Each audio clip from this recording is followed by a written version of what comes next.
Hey, what's up, everybody? Welcome back to the channel. This is going to be our second attempt at a live stream this week. Yesterday, I don't know what was happening, but I wasn't getting a good signal.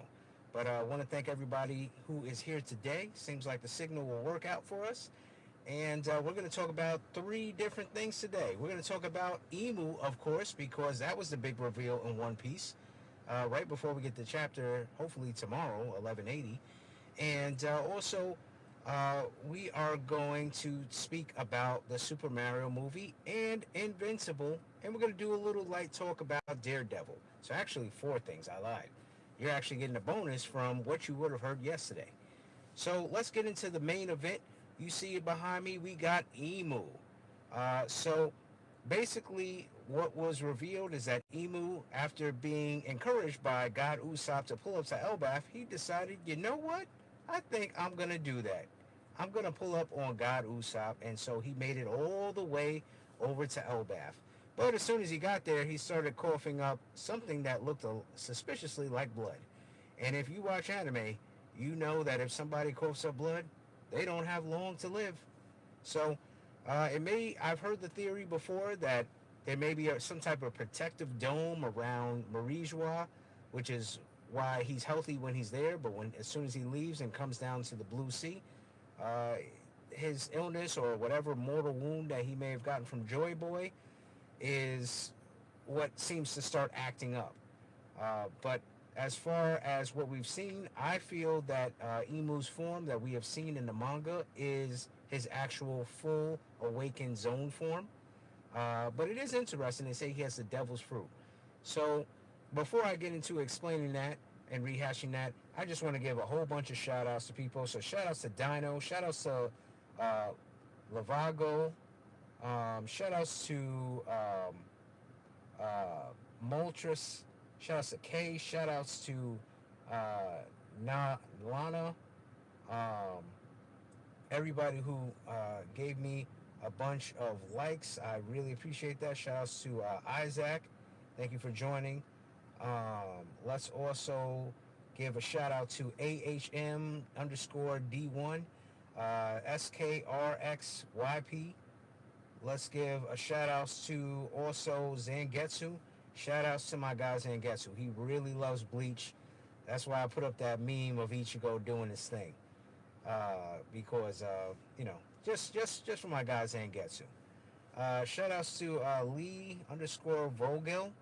Thank you for joining the live stream. We have Owen with two N's joining the live stream. We got Helga, we got V, and we also have GIF underscore some Japanese writing. I don't know what that means.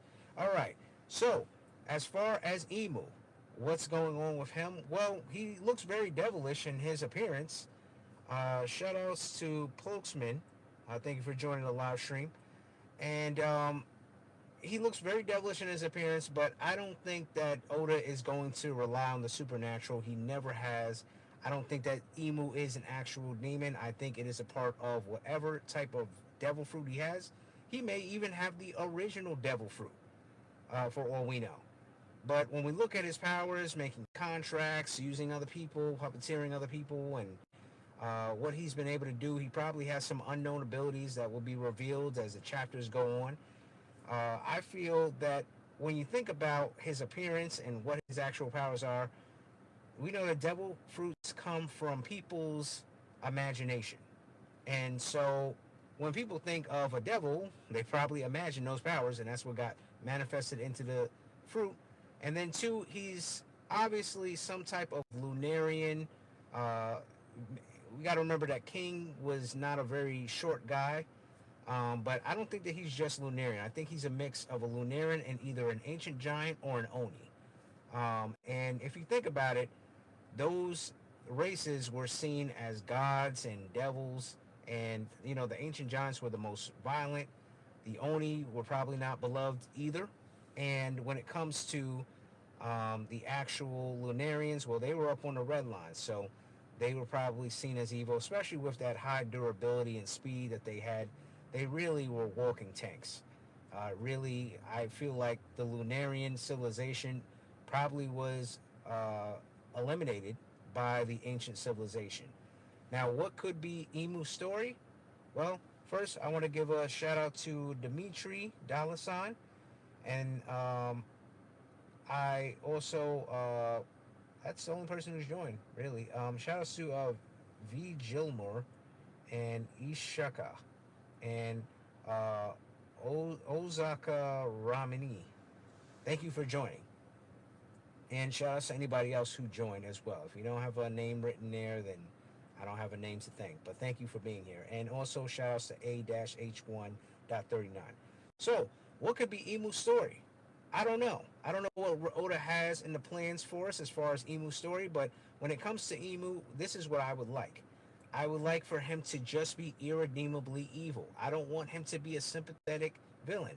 As you can see in the picture around me, this is what circulates around the whole internet. That Joy Boy stole Vivi from Emu, and that Emu was some type of simp and in love with her. I don't need another Obito story. Please, Oda, do not make or try to make uh, Emu into some type of sympathetic villain, some type of villain where, oh, he did it all for love, some type of, generic, uh, some type of generic motivation.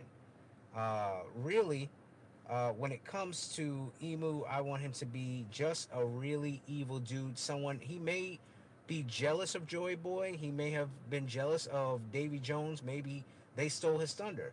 He could have been a ruler of the Lunarians. He could have been cast out for being a hybrid.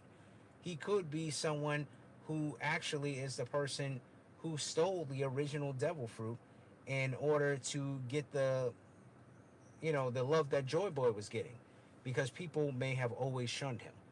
I would like that, something along those lines. Or he's just evil. He feels that because he has the original devil fruit, that he owns everything and that everybody should be worshiping him. Give him a real, a backstory. That's what I think the backstory for Emu should be. Shout out to my guy E Black, Elon.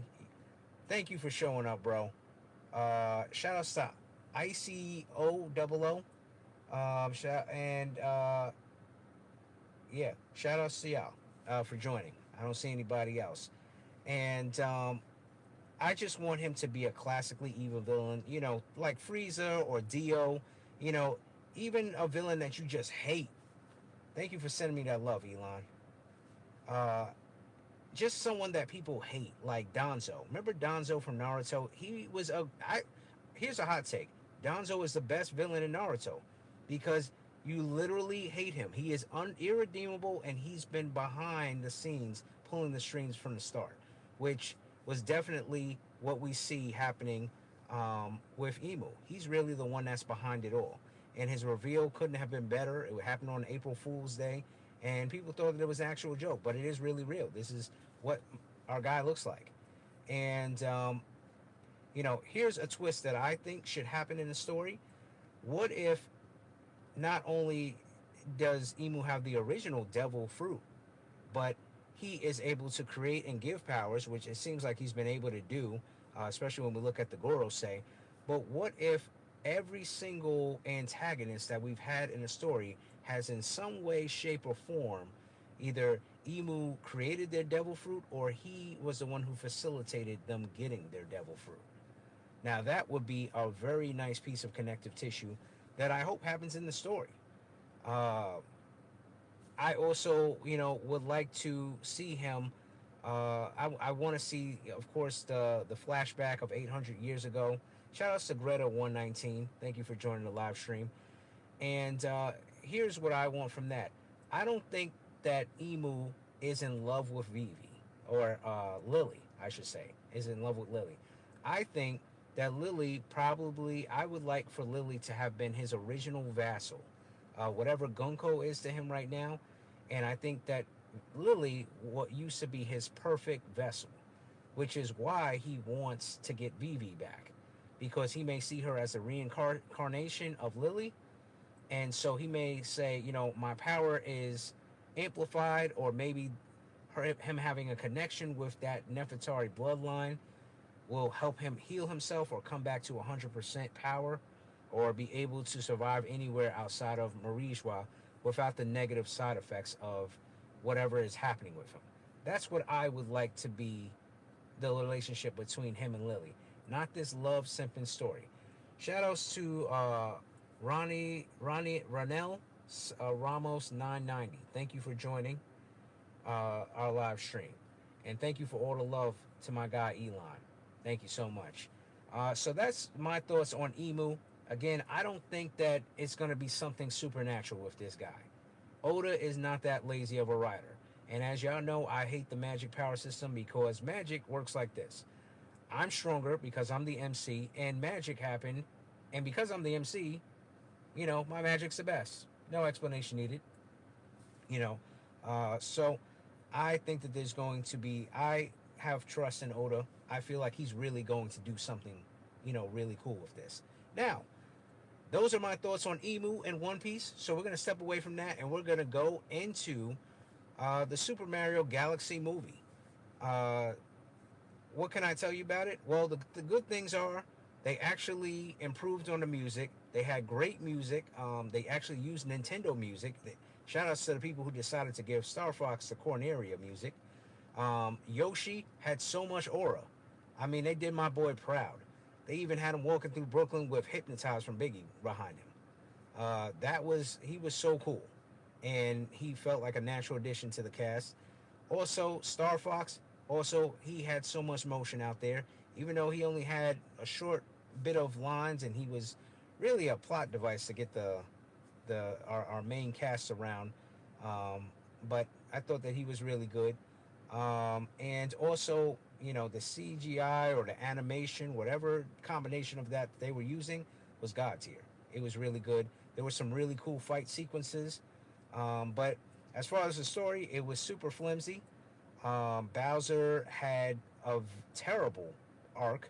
I only mention him because he's the only person who tried to have any development here, and he became friends with the main cast. Then his son reminded him, Bowser Jr., that hey, friends suck, and he was just like, you know what? You're right, they do suck. I'm gonna go back to being evil, and he flip flopped after all that character development. And Peach, she was great as she normally is. I mean, Peach is a girl boss in this film. She don't need no saving. She was actually there to save another princess who was Rosalina, and she, even though this is a Super Mario Galaxy movie, she had very little to do in this film other than being captured. She had a great opening scene, and that was the extent of what you would see from her. Mario and Luigi were the same. They were both terrible, and I didn't like them. And the one thing that carried through from the first film to the second film, that was the daddy issues. In the first film, Donkey Kong and Mario had daddy issues. Second film, Bowser Jr. has daddy issues. So whoever's writing this film must really have some unresolved trauma with their dad. That's the only thing that I could walk away from this film believing. And the story, the pacing, everything was very quick. It's a great kids movie because it's not about anything. It's just different action set pieces coming together. They did have a lot of good cameos, but they didn't really do much with these cameos. You had a lot of classic Mario villains that basically all got owned by Peach. And then you had Mr. Game & Watch for a second. You had reference to Kirby and Super Metroid, Samus. Donkey Kong was there for like a blink and miss it moment. Um, of course, Star Fox was there. Yoshi was the big showing, and there were just a lot of cameos happening. And the one thing that I did want to know too is what about Bowser's other kids? What about Roy and the rest of them? Bowser had other kids, so maybe they're saving that for movie three. I hope not. I hope movie three gives us Wario and Waluigi. That's what I would love to see. And also, there are two end credit scenes. There is another cameo, another character, but I won't spoil that for you. If you want to invest the time in watching this film, I'm going to leave that one thing unspoiled for you. Who is the last cameo in the movie? You can spoil, hey, to me, the movie, on a scale of 1 to 10 is like a 4 out of 10. It was, better than the last one, but not by much. And, I just told you what was good, what was bad, and what was ugly. Want to get to some shout outs before we get into Invincible.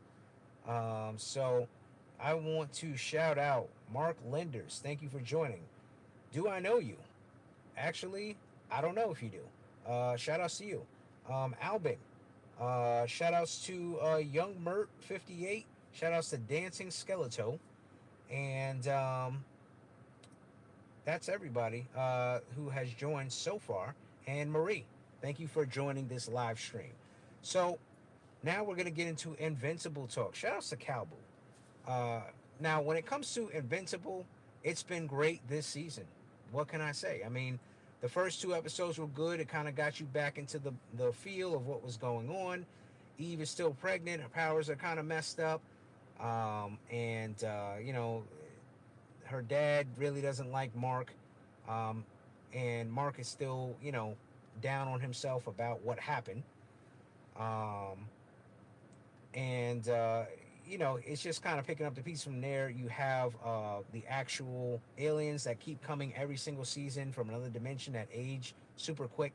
They are attacking the city, and they were actually doing a pretty good job. But Monster Girl and the robot, they actually ended up sacrificing themselves and going into their dimension. There's a whole story on it in the comic, but as we've seen in this season and in previous seasons, they do make things different in the actual show. So you can't just read the whole comic and say, oh, you know what? I know what's going to happen now, because they do change things. The third episode was arguably the worst episode. People did not like it. It was where Mark went to the underworld, and it basically had no real bearing on the story. I hear, because I didn't even watch it. I didn't even bother to invest the time up in it. But I know I saw that red guy, that red detective, so I knew where they were going. And it was in the recap for the following episode. But from episode 4, it hits its stride. Nolan, of course, is back. He's joined the Alliance. He's there with Alan the Alien.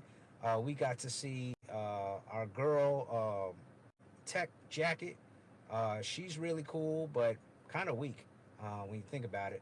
Oliver is older now, and he decides to go to space and help Mark and his dad fight the coalition.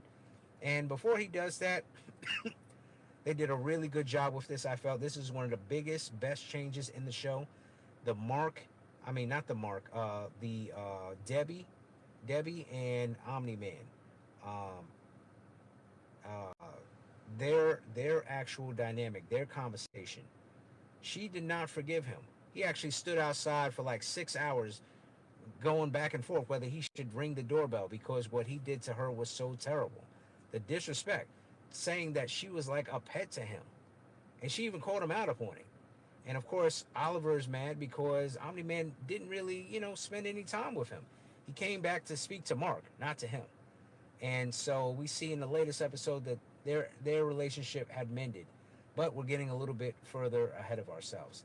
So at this point, after the whole back and forth between Debbie and Omni Man and Nolan, I should say, the three of them, Nolan, Mark, and Oliver, peace out.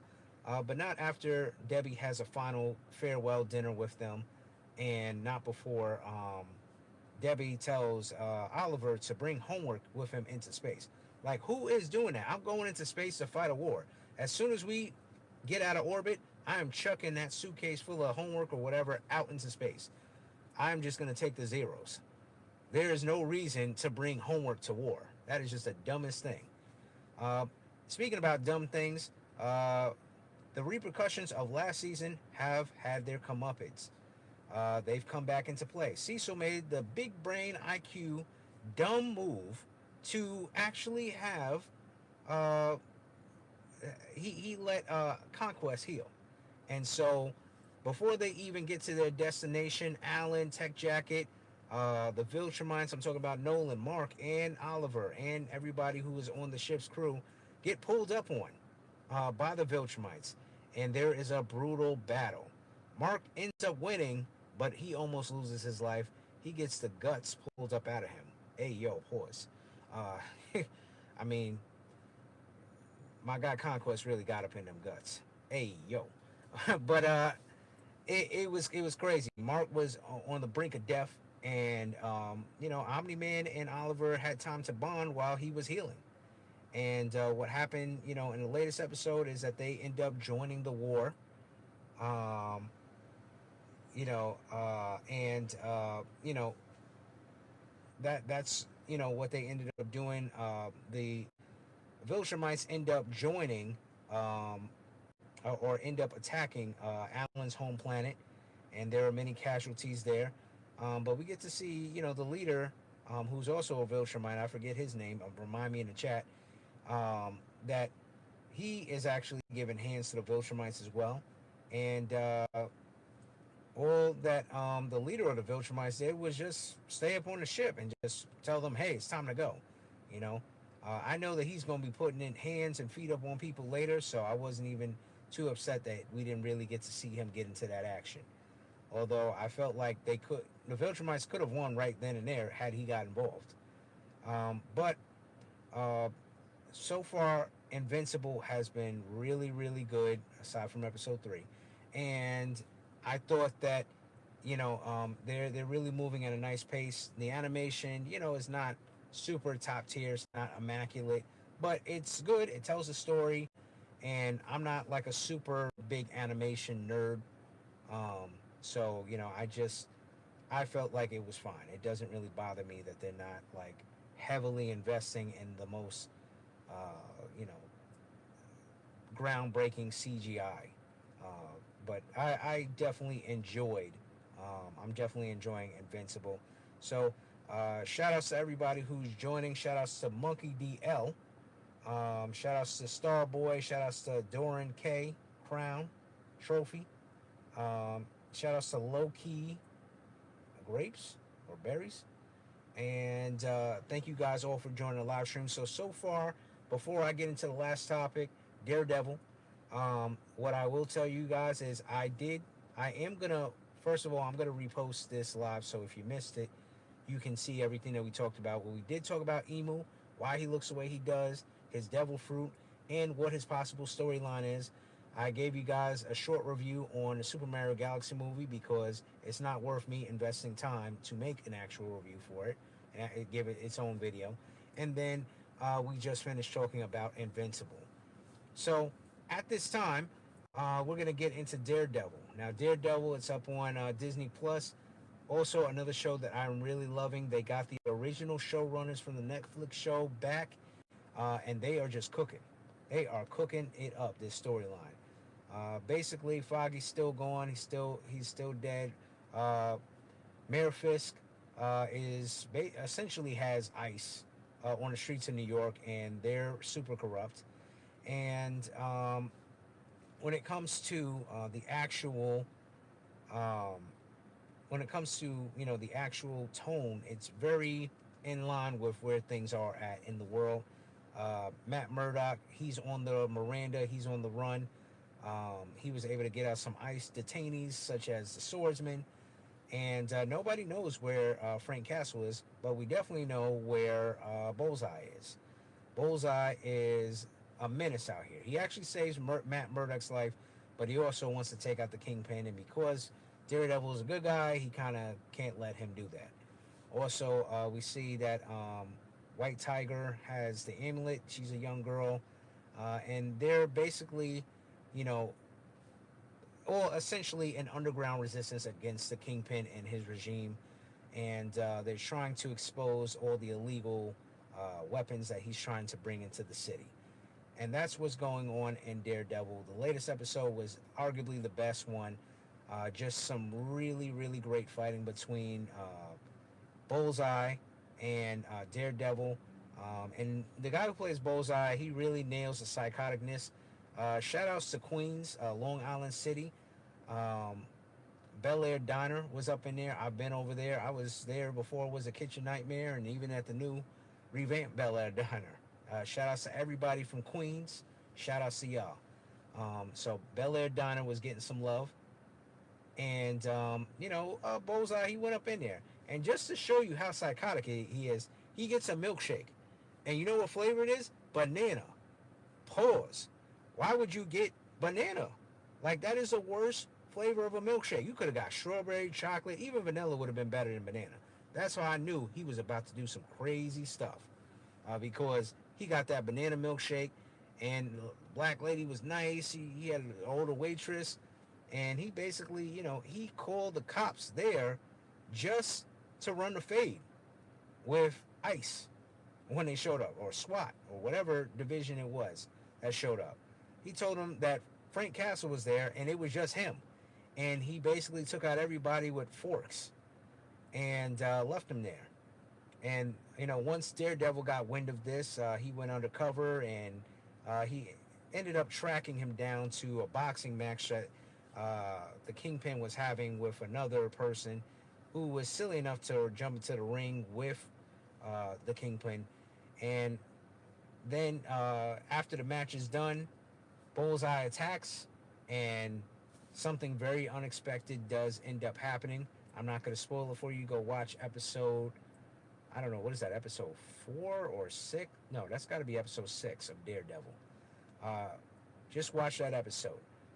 Something very unexpected happened, something bold. I didn't think that well, I don't know if this character is really going or not, I should say. But I just almost gave it away right there. Somebody is affected very negatively by the actions of Daredevil. And you just got to watch that episode to find out. So, what did we talk about today? We talked about Emu, his appearance, his devil fruit, why he looks the way he does. We talked about also his possible storyline, gave you a Super Mario Galaxy review, and I also talked about Invincible, what's going on there, and Daredevil. Right now, we're in a great time for shows. Also, the boys are out. Also, the Darth Maul show is out. I've only seen like the first 10 minutes of Maul. So maybe next week I could talk to you guys about that. But I wanted to give you guys an extra packed, extra big live today because my internet wasn't working at the area that I was at yesterday. So I wasn't able to give you all of this information. And I gave you a little bit more than I would have given you yesterday. So shout outs to everybody who joined. Just want to shout out Mo.BBBY. Dahlia, thank you for joining. And also, I will be reposting this. So if you missed anything, don't worry about it if you join the stream late. Just make sure that you stick around for that reposting. As always, I am your Black Anime Dad. And my biggest flex is that I came back after I went to the store. All right? I will see you guys up in the next one. Next Wednesday, we're going to try to do it at the same time that we normally do. 12 p.m. Wednesdays, we go live. And I'm going to talk to you about an anime that has ended that I really feel that you should watch. Not because it's a great anime, but because it's very interesting. I'll give you the reason for it next week. Shout outs to everybody who joined, and I will see you guys in the next one. Remember, Wednesday, 12 p.m., that's when we normally go live.